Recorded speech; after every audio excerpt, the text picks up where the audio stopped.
Hey,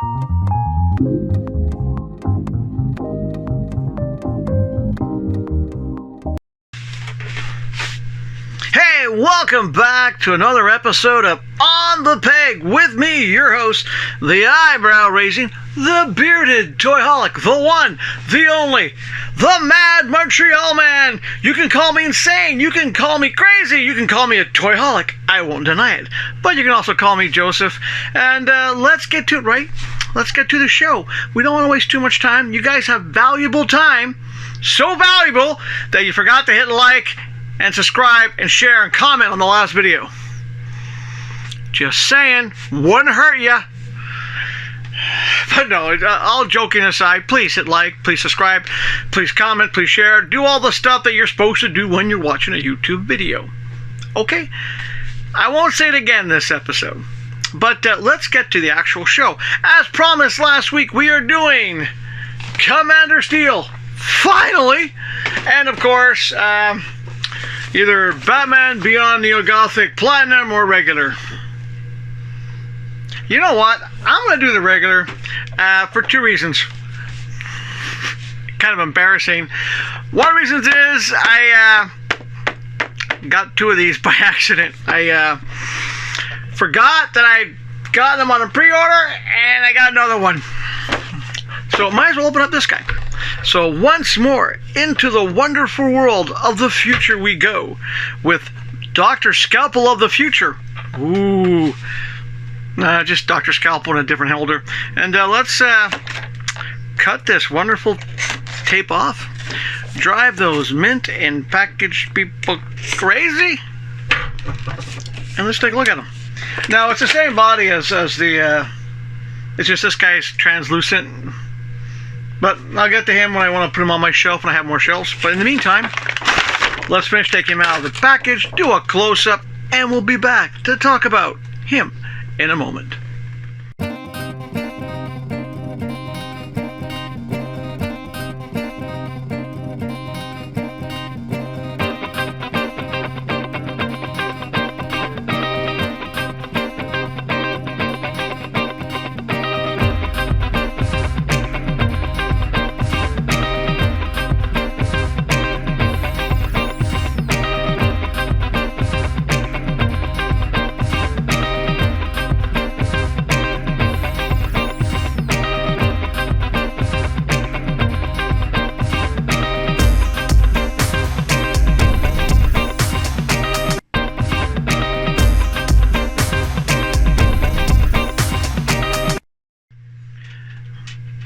Well, he does come with an extra set of hands. One's an open palm. And I guess they don't want to give us batarangs, so they sculpted one into the left hand. Card's not bad. Nice card. Like the card. However, I'm a little conflicted over this Batman Beyond. The wing design, I kind of like the new wing design. I'm just not too crazy about the fact that it's sort of like that see-through-ish plastic. It's not a solid color red. It's supposed to be like energy wings. Okay, I get it. Just a little disappointed. The face sculpt is nice because in the comic book, this is an older Terry McGinnis. He's been through a lot. He's defeated the evil AI and everything else. Overall, not a bad figure. I kind of like some of the details, like the fact that this is over his chest. It's not just stuck on his chest or painted on. I do like that. No problem with the ankles on this guy. The base is, well, no obvious there that these things suck, but not a bad figure. A little disappointed. And the reason why I chose to open him, well, apart from the first reason, because I got another one by accident, it's also when I looked at the Platinum one, I don't quite get how he would turn into energy. Just saying. It just doesn't make a lot of sense to me. But yeah, not a bad figure. Now, my biggest thing that I'm still going to regret with McFarlane losing the multiverse contract, I don't think we'll get to see the rest of the Batman Beyond, say, for example, Justice League. I mean, all we've gotten from Batman Beyond so far, of course, is Terry McGinnis, always fully masked. We've got the Batgirl of the future, Dick Grayson's daughter. We got Ink, and of course a few villains, and of course we got the Superman from the future. I would like to get the Hawkman from the future, would have been cool, the Green Lantern. It would have been nice to get a few more of those, and I think with the short period of time that McFarlane has left, we probably won't get those. Sadly, we're not going to get them. We never got an unmasked version of him. We never got a multiverse version of old Batman, old Bruce Wayne. There was one, I think, in the animated series, but we never got one for the multiverse, which is also a shame. But there he is. He will go proudly on my shelf in the living room. As you saw in one of my videos, the Batman Beyond shelf is right above the TV center, and that's where he's going to go, because he's the newest one. But let's move on, shall we, with an action figure that I've been putting off for quite some time. And I figured, well, we're never going to get the rest of the All-Star Squadron, or I'm not going to get a complete Justice Society from Multiverse. Let's get Commander Steel out. And if you don't know the history of Commander Steel, he is a Golden Age character, basically a super soldier, sort of like DC's version of Captain America. It's one of those characters that's a legacy character as well. You know, the first Commander Steel passed on the mantle, and so forth. And the nice thing about this character is, even though there are some variations in the costumes over the years, it's still basically the same costume. So for example, this you could say is original, or you could say it's the new generation of Commander Steel. But I'm going to finish taking him out of the package, and we'll be back with his close-up.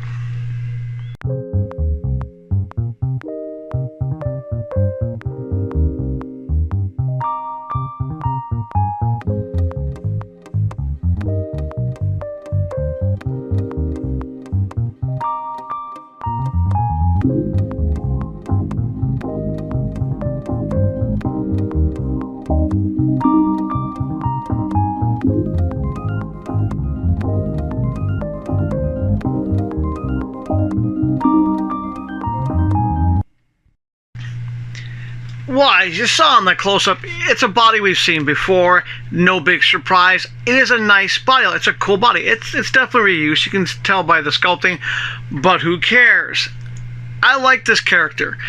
And really nice Alex Ross painting of Commander Steel. And the card basically isn't a Kane. This is the grandson. This is the third Henry Hawk, or Commander Steel, the new generation. Overall, you can tell it's a body buck that's been reused. You can tell it's been repainted, but who cares? It's Commander Steel, and I really like this. I like the sculpt. The eyes did make me think of Dr. Manhattan from The Watchmen, but I'm really happy I have him, because this will be a nice addition to my Justice League / Justice Society shelf. I do like it. It does make me a little sad, though, because for me, we're not going to be getting too many more of these characters that not many people might know too much about. Like, I would have loved to seen from the All-Star Squadron, Iron Mike Monroe, Neptune Perkins. It would have been cool. The flying Red Fox. That would have been cool characters to have, and we probably won't get them because what's going on with Mattel and McFarlane losing the license. Because those are characters from the series called the Young All-Stars, which I really liked. It was like a new version of the Justice Society, almost like a bridge between the Justice Society. You know, there was Young All-Stars, and then it would have been Infinity Inc. and so forth. But no, I do like them. I'm happy I got them. It also makes me realize that because of the eyes make me think of Dr. Manhattan, we probably won't get a McFarlane multiverse version of The Watchmen either. It's sad to say. Now, and before I forget, he does come with alternate hands. You know, 2 right hands, 2 left hands. And this Scotch tape is extremely sticky. Wow, I manufactured this. Definitely. Yeah, that's super sticky Scotch tape. But you know, I'm really happy I got them. I really like it. And if you want to, for example, a customizer, this body buck, I can see doing a lot of things with it. For me, though, I like the fact he's got that Alex Ross shine to him. It's a good figure, and this one I do recommend if you do get him. Front of the shelf, yes, this guy is going to go front of the shelf on my Justice Society, Justice League shelves because it is just a cool character. It's an unused character, really. It's a shame because it's a really cool, complex, character that they developed based on an old Golden Age one, and he's not used well enough. I mean, the costume's a bit patriotic. Yes, I admit, being Canadian, I'm a little bit, okay, a little bit derivative of Captain America or Archie Comics, the Shield from way back when, but it does make me kind of like the look of it because you're supposed to have a super soldier. There he is. And that's it for the show. And before I go any further, I want to clarify a couple of things. Now, I did refer to Commander Steel as a Golden Age character. I didn't say it was a DC character, though, because back in the wonderful war years, there was a separation between U.S. comics and Canadian comics. So in Canada, we couldn't get the American comics anymore, so we had a whole bunch of comic books, and they were called the Canadian Whites, mostly because they were printed on white paper. But one of the characters back in that golden age was a character named Commander Steel, Jack Steel. Jack Steel, the comic books appeared in 1944 in Grand Slam Volume 3, number 11. And I do recommend you look it up. You can actually even read one issue of that Commander Steel comic book online. If you go look it up, Commander Steel, it's available through the Archives of Canada. But Commander Steel was sort of like a Canadian Superman, really. Wasn't really, a super soldier, but he was a officer of justice. But all that happens and so forth. So when DC back in 1978 was doing the All-Star Squadrons, they wanted to come up with a character that was kind of like Captain America, let's be honest. So they came up with Commander Steel. I'm not sure if they were aware that in Canada we had Commander Steel, but Commander Steel, being a Canadian character from the 1940s, is public domain. I actually like Commander Steel. Jack Steel was his name. It's kind of cool. So I just wanted to clarify that when I said Golden Age character, I meant Commander Steel, Canadian character. Think about it. Superman's Canadian too.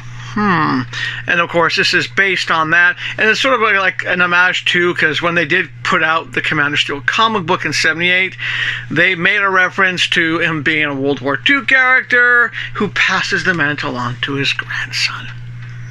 Kind of cool history. And if you want to learn more, I do recommend you take a look at Canadian comics during the war years. You've got Van of the North, you got a whole bunch of characters, Johnny. There were so many good characters back then. But I'll include a little insert of Grand Slam comics right now, and you can see what I'm talking about. And that's it for the show. Thank you guys so much for watching. And I'll see you guys next week. I'm not sure for what we're going to look at next week. I don't know. This episode's had a whole bunch of edits anyway, because I had to retake a few things. And mostly because I forgot to mention, Commander Steel was Canadian originally. But that's it for the show. So, of course, I'm going to cut now and toss in what I usually say, because I filmed it before filming this segment. The joys of being unrehearsed and unscripted. That's all I got to say. So let's cut away to me. I know it's another sort of like shortened show. It's my scheduling with work. It does happen. As for next week, I don't know. It depends what pre-orders come in. If nothing comes in, well then Shane, you'll get your wish. You'll get another Gargoyles episode. Or I'll probably do the Frostbite editions of Nightwing and Deathstroke. I don't know. You got to tune in next week and find out. Simple as that. It's not that complicated. And as always, you do your best. It's really important for your body, your mind, and of course your emotional being. Do your best to stay healthy. And when you do get an action figure that brings up those memories, to put a smile on your face, what's a good way to stay happy? And even though we probably never will get the Young All-Stars by Multiverse standards, or the Watchmen done by McFarlane, the fact that we still have a year left, it's a good reason to stay positive. And until next week, everyone, take care.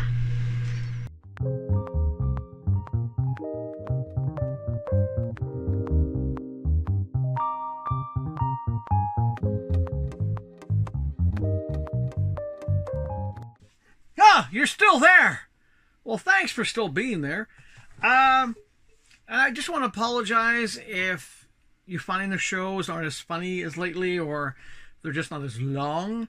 It's sort of twofold. It's one, I'm working 6 days a week, just got to pay the rent and buy more action figures. And the other thing is too, nothing's come in. It's the unpleasant reality of being a toyaholic in Ottawa, Canada. Stuff comes out in the States, we get it about a month later. I'm sorry, but no matter what, the show will go on. There'll be a show next Friday, even after the multiverse from McFarlane is gone. I'll be hunting for stuff I'm missing, and who knows what multiverse we'll have.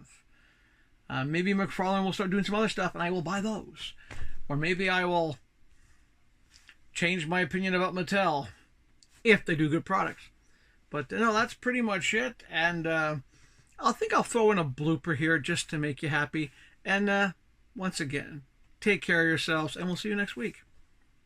Other people call me other things, but you can call me Joseph.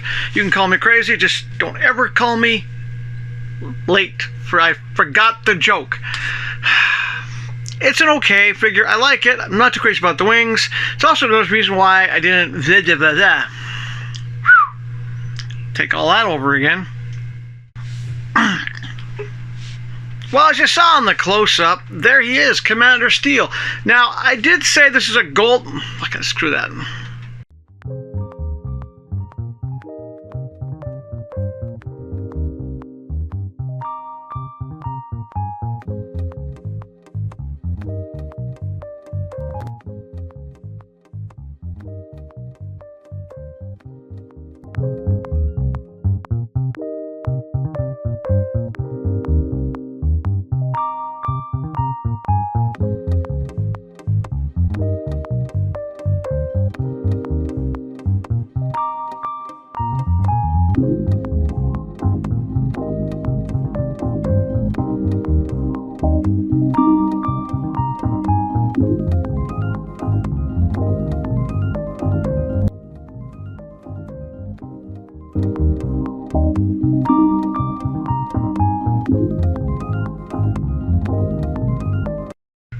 You're still there? Yeah, I made a mistake. It happens.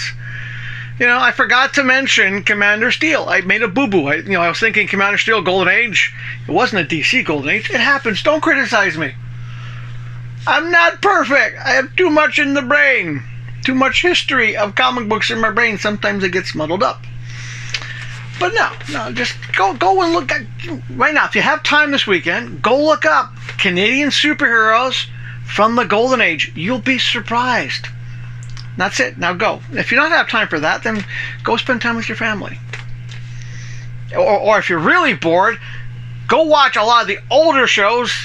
Hit those buttons. Didn't say I was going to say them again, did I? Promised. Or go to my other channel. I'll be putting a video up there soon. And that's it. So go now. Go have fun. And don't stop buying toys. Keep buying your action figures. Keep buying them. They're good to have. And now we'll go. We're going to roll credits now. Seriously, we're going to do the credits for all the stores I recommend. Now go. Don't make me raise my eyebrows. Seriously, have a great weekend, folks.